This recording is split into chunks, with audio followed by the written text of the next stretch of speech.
Greetings, everyone. Pete Pardo here from Sea of Tranquility. Welcome to a very special episode of the show. We have a very special guest here today, none other than Isaiah Mitchell from Earthless, guitarist and songwriter and founding member. He's here today, finally. What's happening, Isaiah? How are you? We've been talking about doing this forever. I know. I'm glad we finally connected all of it. I'm You're a busy doing well. guy, right? You're a busy guy. So we've been kind of It's waiting for been, you to settle in a little bit. yeah, it's been busy and kind of scattered with a lot of different moving pieces, but now everything is taking some uh much welcome chill time. That's Some good. downtime. So I'm happy about it. But yeah, I'm really happy to meet you and talk with you. Yeah, Cool. thank you for having me do You're this. very welcome. Thanks for coming on. Like I said, I've been, as I'm sure you are aware, I've been talking a lot about Earthless here on the channel and on our webzine over the last couple of years. Yours is one of those bands, one of those bands that I've discovered over the last few years that is just right in my wheelhouse. I mean, there's so much about the music of Earthless and your playing certainly that thrills me, and that's why I constantly talk to people about the music of Earthless and whatnot. But before we start talking about like all that, let's kind of go back in time a little bit. So you guys have now been around as a band for over 20 years, right? You celebrated your 20th anniversary, I think, like 2 years ago.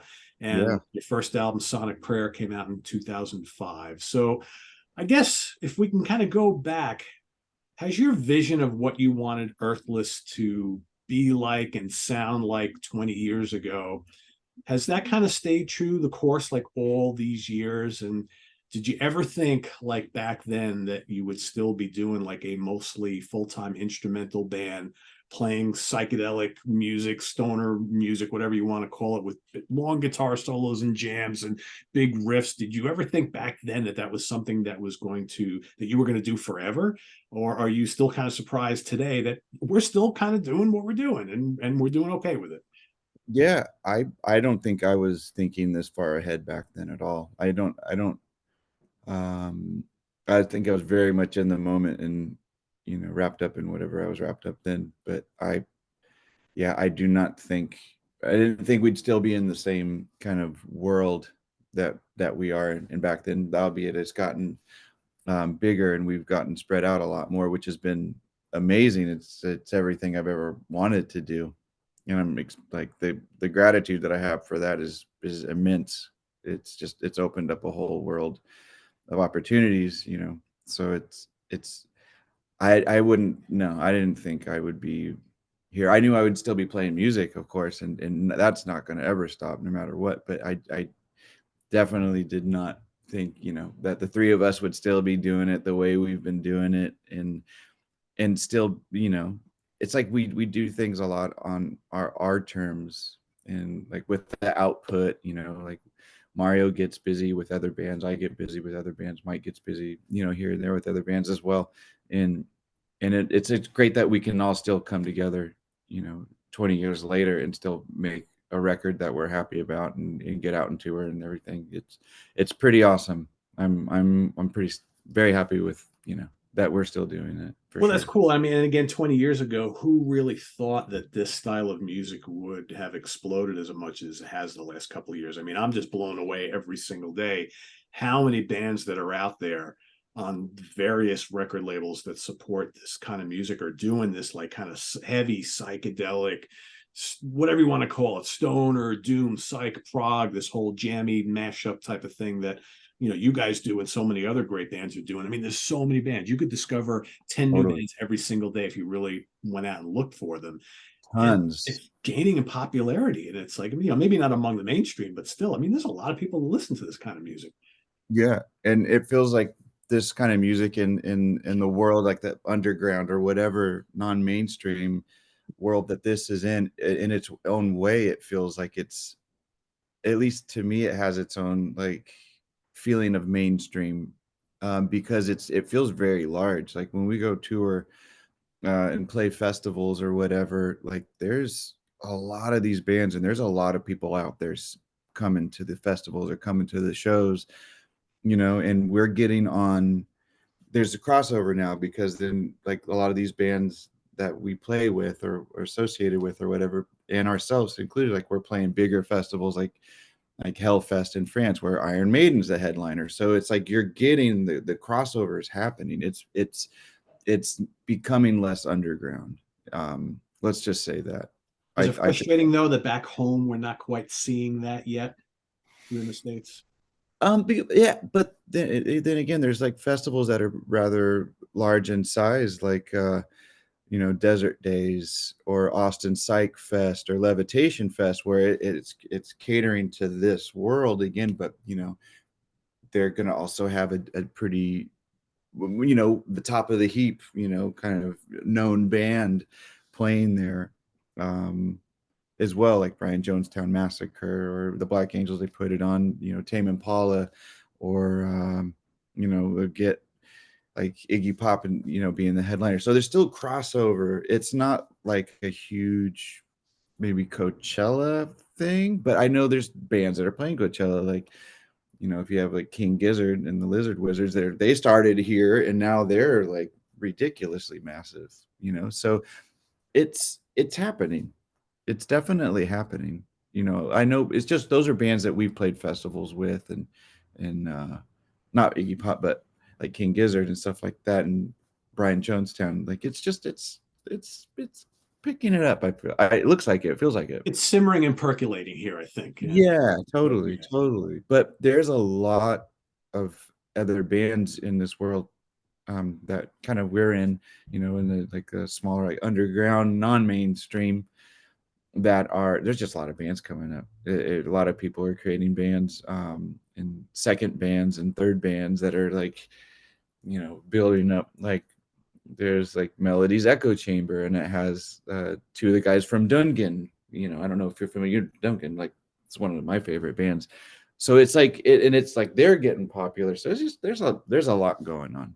There's a lot which going is a on. good thing. And speaking of a lot going on, so you guys, Totally, there very has been. days, recent days, within the last year or so, you guys released your brand new album. You guys have this new association with Nuclear Blast Records. Great place to be. Yeah, Night Parade of a Thousand Demons. That was one of my favorite albums of 2022. awesome. Uh, Thank you. yeah, it's Thank an you. amazing album. I mean, I like all your records, but something about this album just really, really speaks to me. Did you guys get a lot of good positive press on this? And I guess has the band started thinking about a follow up yet?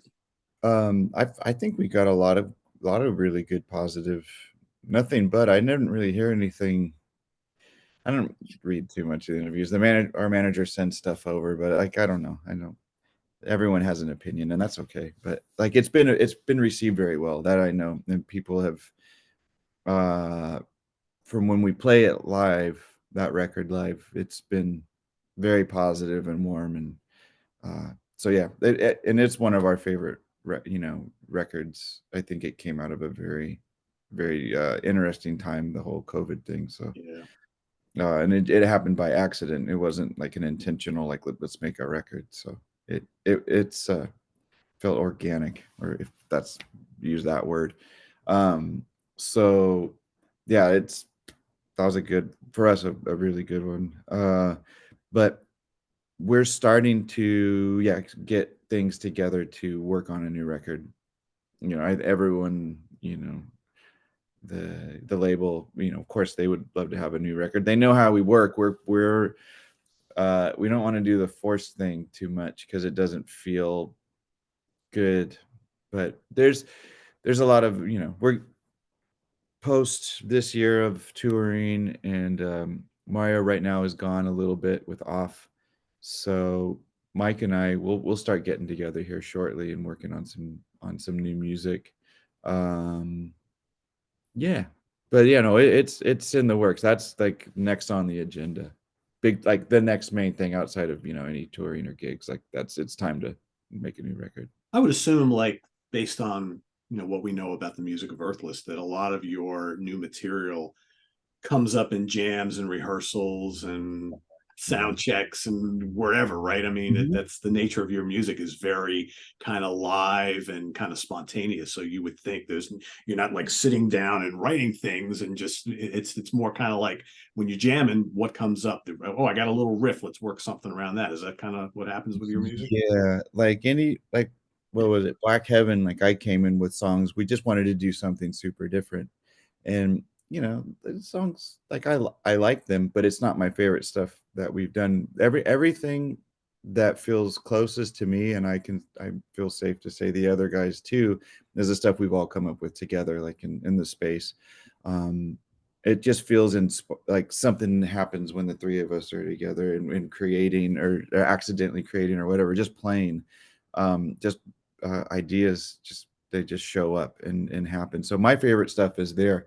You know, Mike will can bring in a riff and we can really get somewhere nice with that, and myself as well. But it's to me, it's like the our best stuff is when it's the three of us showing up together at the same time.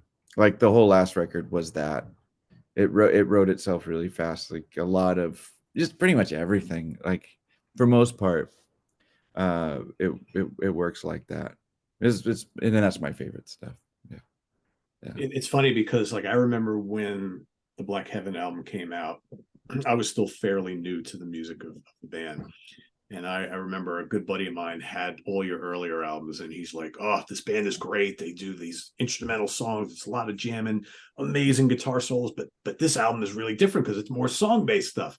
And I yeah, was like, you know, and I'm a big fan of instrumental music, all different kind of styles, and I love vocal music too. And I remember like picking up that album and thinking, "Oh, these songs are great. You know, I like this. It's heavy. It's got groove to it. The vocals are good. Yeah, you know, this is great." And then I started listening to your other stuff, and I'm like, I really like that, but I like this other stuff better. And a lot yeah, of people I talk to are like that. Even people who don't listen to instrumental music, they really dig the vocal album, but they like the other stuff even more. yeah. I think most people are like that. I know I am like that for sure. And yeah, there's like some really good friends of ours. One of them being a guy named Tim Brennan in Australia. He ran a guitar shop and he still makes pedals under Tim Guitarist, TYM. And he's like a diehard Ramones person and a jazz person. Like and like on paper, he thought he would hate us. He was like, it's like this guy.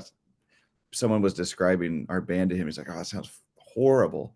And then he saw us and he absolutely loved it. Like he understood it, and like it was great to know that we could change someone's like perspective on like on an instrumental level, like on just like purely that. But he associated it with like a jazz kind of a formula or approach, which I mean, absolutely. I think that it can be associated. Not that it doesn't sound like jazz, but No, it's no, just not at all. like it's just that that that approach, I guess, Yeah.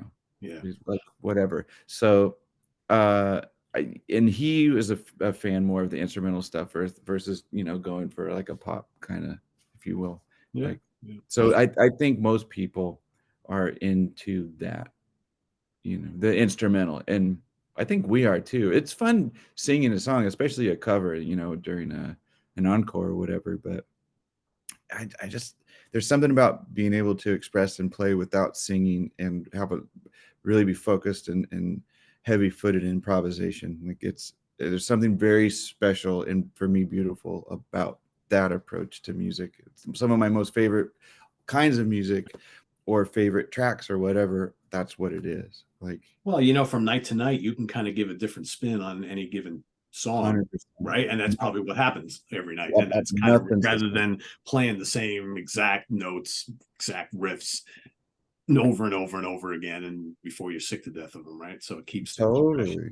So I don't know if you've Totally. ever heard.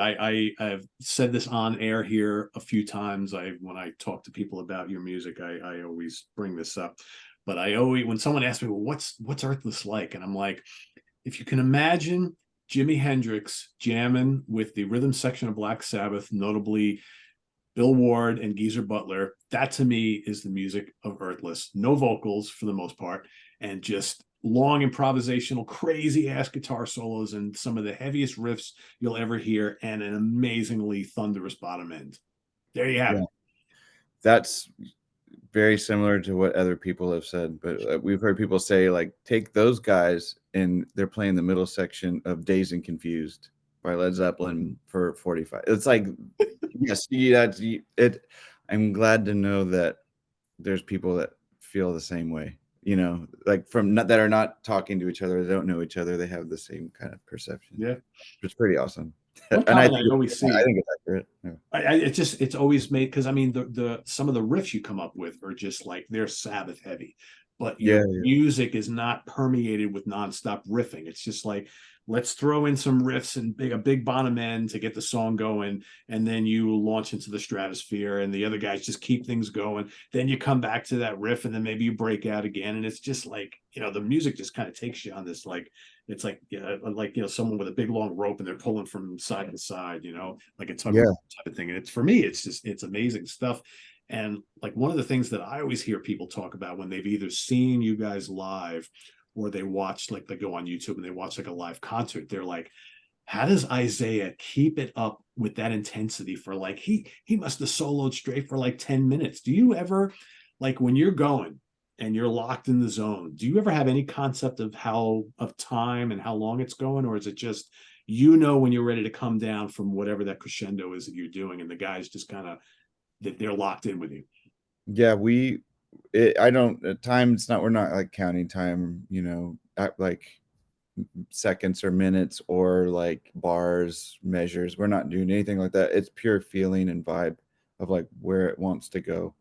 Um, yeah, so no, there's no counting. It's all like if I'm taking if I have a nice, solo section or whatever, I will go until I feel like I'm ready to that I've said enough, or and sometimes like if I feel like I've said enough, maybe the other guys aren't ready yet. They're like, no, let's write it harder. So I get shooken off and I go, okay, fucking keep going then. And then Even if it's like 45 minutes in, you're like, screw it, we're just gonna keep going. it's a feeling thing. Fun thing about it, like every night is going to be different. Every show is different. So that's a lot of fun. But yeah, there's no concept of time.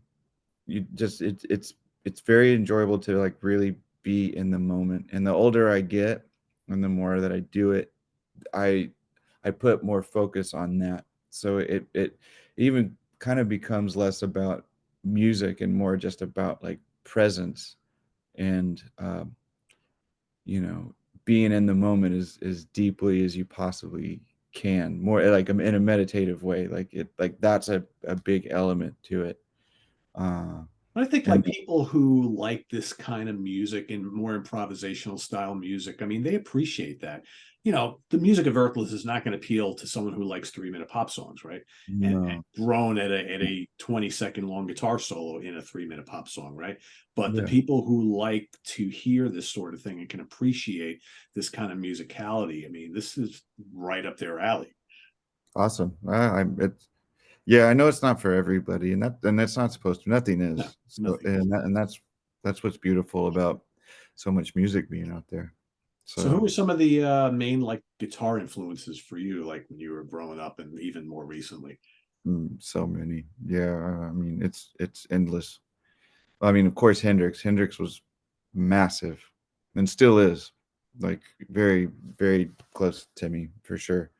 Uh, Neil Young, Ry Cooder, Peter Green, Clapton, Rory Gallagher, Joe Walsh. Uh, I mean, it doesn't, and then like newer guys like Rhino Fisk from Dungan. Uh, gosh, it's like minis. Frank Zappa, Yeah. like his guitar playing. Eddie Hazel, Curtis Mayfield, Pop Staples, uh, Mark Knopfler. Like yeah, just endless. And I mean, yeah, I could just keep going And I don't know forever. if you ever listened to him, and I don't necessarily hear any of his influence in your playing, but I think just some of the go for the throat, let's see where this takes us type of soloing kind of mentality. I hear some similarities between you and Frank Marino, because I think Frank Marino next to you is the one guy that I can think of that just can say, you know what, I'm just going to go and see where it takes us with no fear whatsoever and just do it. And I hear that in you, not that you sound like him at all, but that there's a similarity that I kind of pick up between the two of you. you caught me in the lights with that one because I'm not extremely versed in Frank Marino, but I've had quite a few people talk about him with me about so even Gregory, who introduced us, like he just sent me some Frank Marino stuff yesterday, I believe, or whatever, a day or something like that. um so yeah, I need to be listening more to him, but I've gotten that a lot, like probably more than, I mean, Hendrix, yeah, but like Frank Marino is a big name that comes up constantly. Cool. That's just I just and again, it's not like you sound like him, but your approach to soloing, the kind of like whole reckless abandon thing, and let's just see where it takes us. Frank's got that. And he always has. And I mean, as far as speed and dexterity and utilizing effects and all the different things you can do with the guitar itself. I mean, there are some similarities here, and of course, obviously, he was influenced by Hendrix quite a bit. So, Okay. what kind of I always love when I have a guitar player on. I always like to ask about gear. So, like, what kind of Mhm. we see those wonderful Les Pauls behind you, which we were talking about off camera. But what kind of guitars you playing these days? Effects, amps. Like, what do you take out on the road? What do you prefer in the studio? That sort of thing. Yeah, I mean, in the studio, it's bring everything that I can fit in the truck. My main guitar is always a Strat. Like, I have one that I don't know what it is. Like, no one knows what it is, but I've had it since my late teens, and that's been my main guitar that I've taken everywhere and done any session with, or what. Yeah, everything, all tours. And I just was in Japan. Earthless was in Japan, and I found the best, like, second uh, guitar to that main Strat, like the best, like, backup. It feels so similar. So I was able to get my hands on one of those Japanese Strat 50 style, like soft V. I like big necks and Okay. V neck profiles, uh, ideally. But these are great because, I mean, the 59 is an R9. It's got a fat neck, and this is an R6, a 56 gold top, and it's got a fatter neck. I love just big, Chunky necks. necks. Yeah, the chunkier, almost the chunkier, the better. But it's gotta be big. Um, so Strats mainly, but these guys, I've been doing some session stuff lately, and I use these a bunch. Um, they were all over it, especially the, the 59 copy. Um, and then I've been using Magnetone amps quite a bit. The Magnetone Twilighter Stereo 212, beautiful reverb and amazing tremolo. And then also the Magnetone, it's a 50-watt head. Jeff Beck was using it, and Okay. Billy Gibbons has been using it. That thing sounds killer, very martially. Also, Orange. I've been using Orange forever, mainly their cabinets, because I love their guitar cabinets. They always sound amazing. So 412s, and then a 212 Orange with creambacks in it, and then also the Orange Custom Shop 50 head, which sounds awesome. It's it's like martially. I don't know. I haven't gotten along with a lot of Orange heads very much, but that one is an exception. Uh, so those are the main amps that I'm using, but I got like old Fenders and like brown face Fenders I really love, and tweed Fenders, like that kind of a sound. Um, and pedals, I mean, one of the main things that I like to have are treble boosters, um, like a OC44 transistor, ideally, but I have other ones that I really like. A OC, I think it's 75 that I have on one of them that I dig. Um, Hot Cake pedal, Crowther Audio Hot Cake Overdrive.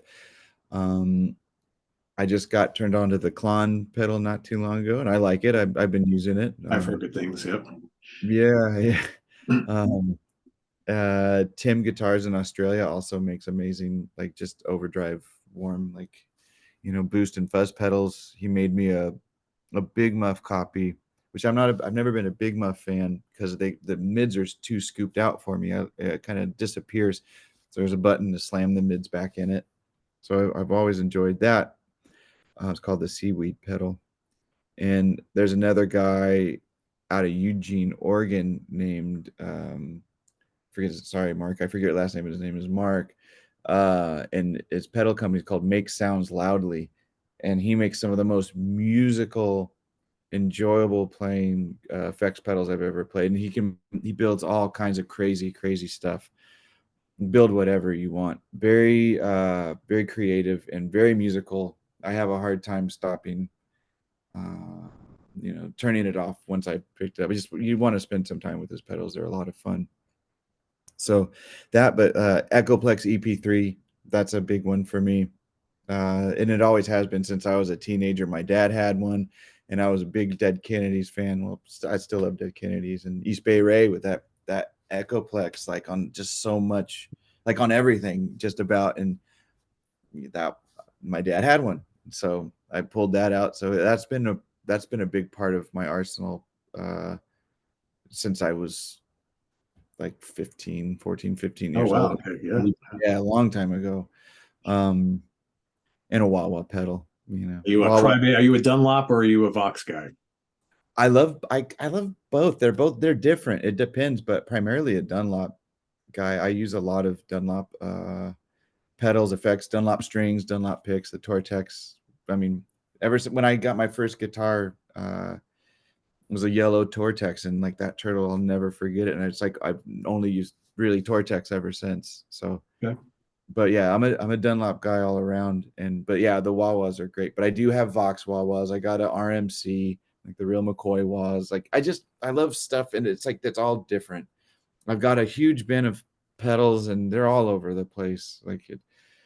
It's a lot of I got a lot of stuff that I don't use enough of. But yeah, Well, at you least know, you got the variety if you need it. Yeah, I've only yeah, ever had crybabies, and I've always wondered.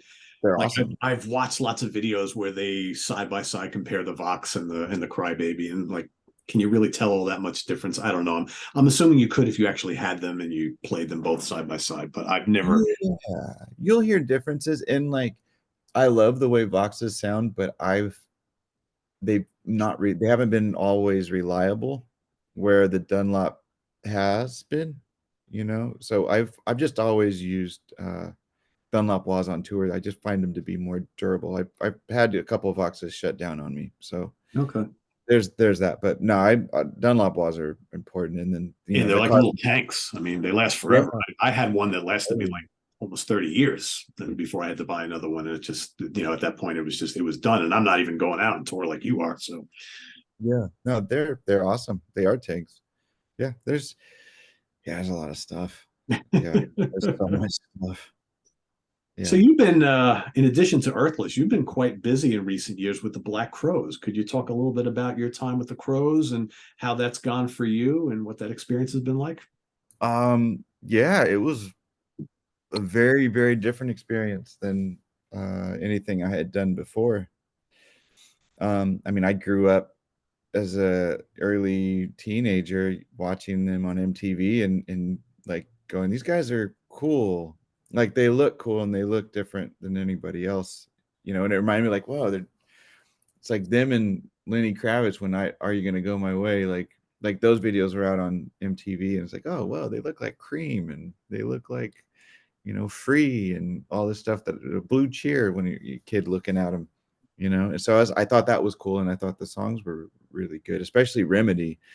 Um, like when Southern Harmony Companion came out, like that record of the Black Crows is just like, wow, that's really good. And Mark Ford, he was one of the guys growing up that I looked up to of new guitar players, like going, wow, people are doing that old thing now, or like I didn't really know that. Like Guns N' Roses, sure, but I grew up with like Metallica and punk and stuff like that. And then when the older 60s and 70s rock started coming into my life and like, oh, these guys are there. It was really cool. So Mark was an influence. And so I had that background with them, and I knew Chris from playing shows with them. I played in a band called Howlin' Rain up in the Bay Area, uh, and he was really good friends with Chris Robinson, Ethan Miller from Howlin' Rain, who was also in a band Comets on Fire, who were absolutely incredible. All of Ethan's stuff is incredible. Um, And yeah, we played some shows with Chris Robinson Brotherhood. So knew and hung with Chris over the years, did some, gigs with him, in a couple different outfits. And, he asked if I would audition for the Crows. They're getting back together. And I'm like, yeah, sure. So they flew me out to Nashville, and that would never done anything like that. And I, it's like my mind was going, okay, I'm getting flown to Nashville, and they're doing like a weeks of auditions. So they're getting a lot of different guitar players, like, and we're in Nashville, where it's like some of the greatest guitar players on the planet probably are, which I mean, there definitely are. Uh, there's, so I was like, this is crazy. Like, I'm gonna go do this, but I didn't expect to get the gig. I was just like, no way. But I got the gig, and and it was a great experience. All that COVID happened, and a couple years later we got to touring and big stages. A lot of people, a lot of diehard fans, and getting to play in a band where it's a totally different like vision Yeah. than Earthless. It couldn't be more different. It's not about me, which that wasn't even It's all about those that's not. songs, right? It's Yeah, all it's about the about songs. those songs. It's about Yeah. Chris singing, and it's about those Yeah. songs. And I had played with other bands with two guitar players in the past, like with Howlin' Rain or Drunk Horse, and played bands with bands that are, more song structured. Um, so I had that experience, but most of my experience performing with and playing with anybody was the three piece with Earthless. So it was great to go back and to where like how I would grow up and learn like multiple guitar parts of like the Allman Brothers or the Stones, like learning the two guitar band thing again. Like I felt like I had that under my belt. It hadn't been exercised in quite some time. So going to that with the Crows, it was very refreshing to get to play like that again, and and really like learn how to be delicate and learn when to stand out and step out. Like that was a great experience, and I love getting to play where it's about the song. It has nothing to do with me, and I love being able to get out of the way for service of a beautiful moment in music. But it's very special. I enjoyed that very much. Enjoyed that very much, and got to travel all over and play for you know a lot of people, play some big stages, and Yeah. have amazing catering, and stay in some pretty fancy hotels. Like I'm fine with a Motel 6. So I mean, it was just like a different vibe all around, and I made some amazing friends, like Well, that's people. good. That's the important thing. Yeah. Yeah, I made connections with people that I'm gonna be friends with for forever, I imagine. It was Have they it, left the door open for you? I'm not really sure what their plans are going forward, but I mean, I don't think they need to have the door open. I think, I can't, like Nico, who is another amazing guitar player and a wonderful person, and he's a close friend of Rich's, Rich Robinson's, and they played together in Magpie Salutes. So, I mean, I don't know. I think they got it sorted. He's a great player, too, like fantastic player. So I think they're all good. good. And That this is but a I mean, good yeah. experience for you, and now you can go back and do your thing. Uh-huh. Absolutely. No, yeah. Yeah, and it I couldn't do everything, I couldn't be in that band and be in Earthless at the same time, and not the way like Earthless needed to be done. And it just demanded a lot, and understandably so. So I was just like I was looking at my life. I just can't do it all. So, but I everything's cool, which is That's great. good. Well, that's Yeah, good. yeah, yeah, yeah. And we're looking forward to what Earthless has coming up next. So I guess kind of in closing here, um, if you were to describe to any of our viewers watching this program what your true feeling, what Earthless is all about, in like maybe a couple sentences, what would you say? Mm. To me, it's about really like taking the time, going on a journey, Definitely like going on a journey, a musical experience, uh, that to me is more than just like listening to a song, but like getting lost into it, getting Getting lost, yeah, lo that's key. Yeah. yeah, like again, like a meditation, uh, like taking time to really go inside and just connect with yourself and who you are and what you are. To me, that's when I'm playing up there, that's like my focus. So for me, it's a journey. It's about losing yourself and just being very present and letting the music take you on a journey. I think, and you mentioned it early on. I think of like the music of Earthless again, not that it sounds anything like it, but I think about all those like classic late 50s, early 60s John Coltrane or Miles Davis recordings, especially the live ones, where Yeah, you have like maybe what was an 8 minute long studio track played live. Now it's like 20 minutes, right? And they big take time. you on this journey and you just get lost in it, right? And you marvel at the virtuosity, but it's just like, wow, these guys are just like fearlessly going off into places unknown, different every single night. That's what you guys Yes. are about. That's I the three of us love that era of those musicians and many others too. And that's the goal, like to just separate yourself from everything and not hold on and allow yourself to go on a journey. You know, whether we're going to be structured sometimes. We used to be way more out there when we were a younger band.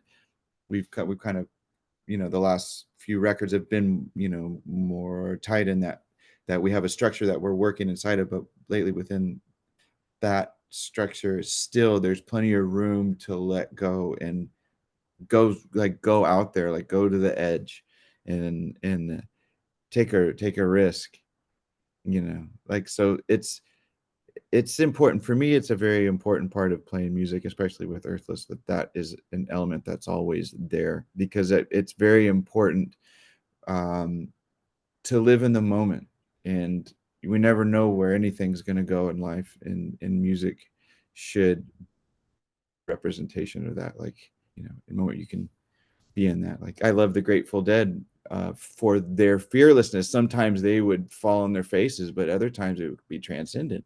Yeah. Like any band that does it. And I love that. Like Cream, when they would go off, or Hendrix, he would go off and with the band. Like just you never know where it can go. Like especially when you got people that you're playing with that are competent to push it as well. And if you're listening, you go there. If they're listening to they go there. It's like it's Use you the gotta ears, use the eyes, right? Even a little look will say, okay, let's kind of bring this back. And yeah, 100%. That's how we yeah, do it. So, and I'm sure that's how everyone does it. But yeah, it's got to be there. yeah. Yeah, that's where I know I'm happy for sure. That's where my happy place is when we play is the freedom and the openness and the openness to the possibilities of even failing.